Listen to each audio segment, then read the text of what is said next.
Good afternoon, everyone. It seems with every new day we have a new veto threat from the President. With regard to his announcement that he was going to veto the Keystone XL pipeline bill, I think it's interesting to note this is exactly the same bill that was before the Senate last month when the then majority was trying to save Senator Landrieu in a runoff, and I don't recall the President mentioning at that point he would veto the bill. He's also added to that today, apparently, that he would veto any effort to restore the 40-hour work week, Senator Collins' bill.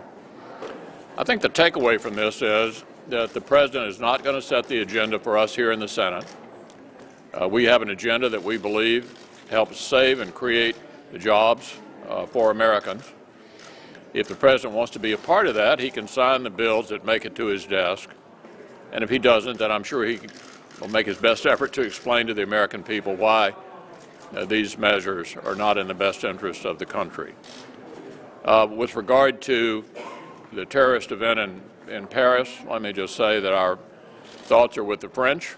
I think it further underscores that unlike some of the suggestions that were being made as late as last year, the war on terrorism is not over and not likely to be over anytime soon. And we're going to be cooperating, obviously, with the French in every way that we can to help them respond in the way that they think is appropriate for what has happened to them. Listening to President Obama, you could almost get whiplash. On one hand, he said he wants to work with the new Republican majority in the House and the Senate. On the other hand, as the Majority Leader has pointed out, he's issuing premature veto threats before the legislation that he says he's going to veto has even been voted out of committee or considered by the Senate and the House.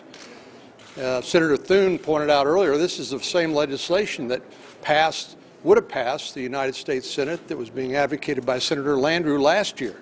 So there's nothing new here. It's just petty gamesmanship. But the most important thing that I think we learned out of this last election was the American people want us to work together to try to solve problems and help make their life better. Senator Schumer and others said they made a mistake not addressing the concerns of middle-class families. Well, nothing we could do today would more advance the cause of middle-class families and create jobs than passing the Keystone XL pipeline. That's not the end, that's not the middle, but that is a place to begin. And this is bipartisan legislation that the President should wait and work with us and consider when it's time. But to issue premature veto threats on legislation that hasn't even been filed yet is deeply irresponsible and troubling. But we're not going to let him dictate what we do. We're going to do what the American people expect from us, and he can act accordingly the way he wants to act, obviously. But we are not going to be deterred, we're not going to be distracted, and we're not going to take the bait.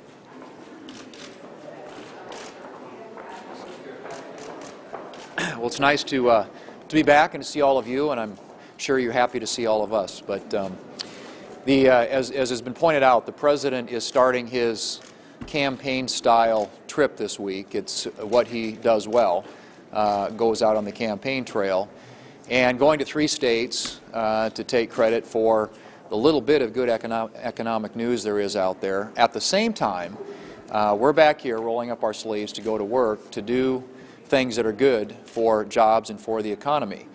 And the President, ironically, while he's out on the campaign trail, is issuing veto threats on legislation that actually would create jobs and grow the economy. And as you know, the first thing out of the gate is going to be the Keystone pipeline, which the President's own State Department has said would support 42,000 jobs, but his indication this week that he is also going to veto legislation that would restore the 40-hour work week is yet again another example that the President doesn't get it. The President has failed his first big test when it comes to working with the Congress for the American people. And it's unfortunate that in light of everything that's going on, all the things that need to be done that are good for the economy and good for jobs, that the President seems to be checked out on the campaign trail and issuing veto threats on the very types of policies that would get our economy growing again, get people back to work, and strengthen middle-income families in this country.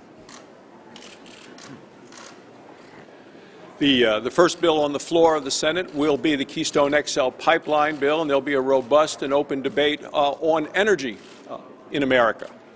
I have introduced bipartisan legislation yesterday on another component of energy, which is liquefied natural gas and exporting liquefied natural gas, which will be good for jobs in our economy, great for our balance of trade, and will help our partners overseas who want to buy energy from us rather than from the Russians. So there's a geopolitical advantage to this as well.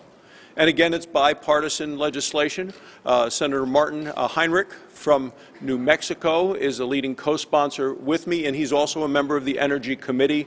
We are going to continue to work together to put bills on the President's desk and then force him into a position of making decisions of choosing between jobs and the economy and his extreme supporters on the left. On the Keystone legislation that's soon to be on the House and Senate floor, I think one of the reasons two-thirds of the people in the country understand that is they know it's more than about one project. It's about whether we're going to embrace the opportunities of more American energy or not. And we're going to hear a lot of foolish discussion about, well, these are construction jobs, so they go away.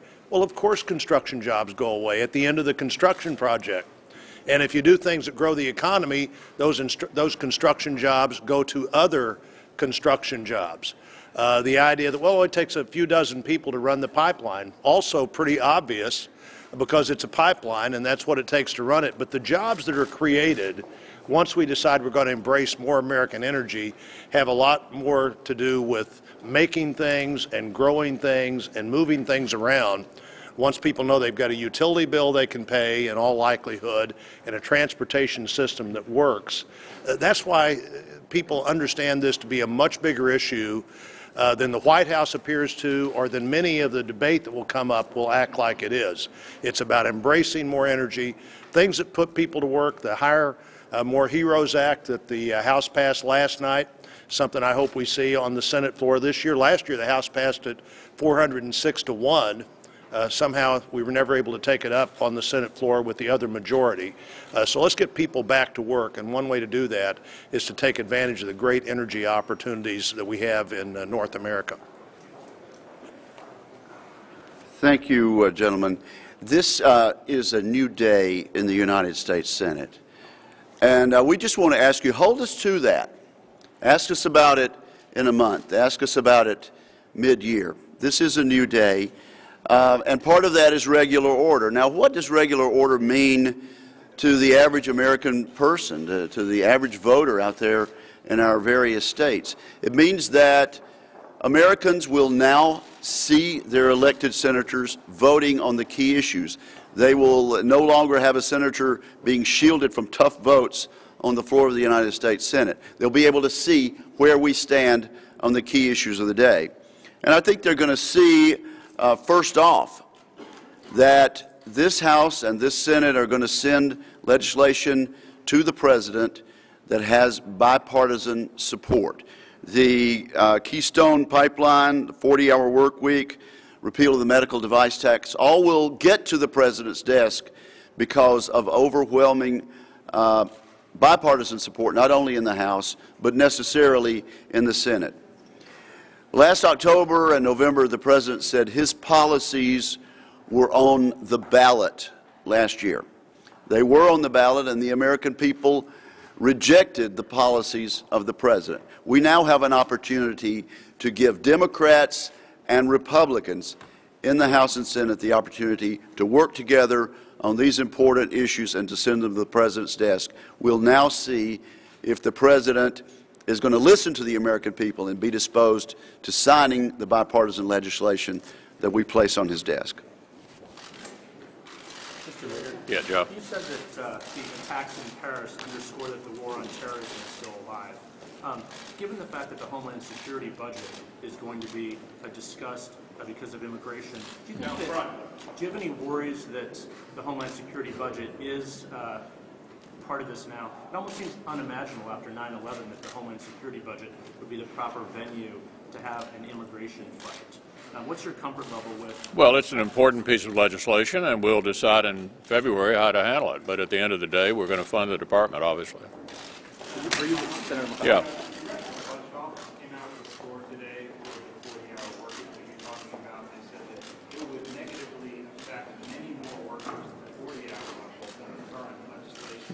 Does now, and would also have a $53 billion deficit cost. Does any of that make it a clause in the No. One of the worst things we can do is destroy the 40-hour work week, which has been a part of American culture and life for a very long time. It is wreaking havoc out in society, regardless of what the congressional budget view may be of the impact on the U.S. budget. We know the impact on family budgets, and it's not good. So I think there's almost no chance we won't be voting on that at some point. Yeah. Parents, on trade, which you've identified as an area where you work together with the president, how soon do you think you'd be able to move, the Senate can move the debate on the floor on a trade promotion authority bill passed? Yeah, we're in active discussion on TPA, Trade Promotion Authority. It's an enormous grant of power, obviously, from a Republican Congress to a Democratic president, but that's how much we believe in trade as an important part of America's economy. The president, let it expire. The Democrat Congress didn't want to renew it. When we had 3 trade agreements before the Senate that had been actually negotiated by the previous administration, I offered TPA, and the administration said they didn't want it. Look, I'm happy the president has now become a born-again free trader. It's high time. He's only got 2 years left. And we think this is an area where we can make progress, and you can look for us to act on TPA. I can't give you the exact timing right now, or if I could, I probably wouldn't yet. Yeah, this is an area where I think we can do something important for the country. The big challenge for the president is going to be able to get his own members to give him the authority to negotiate this deal and to send it up to us.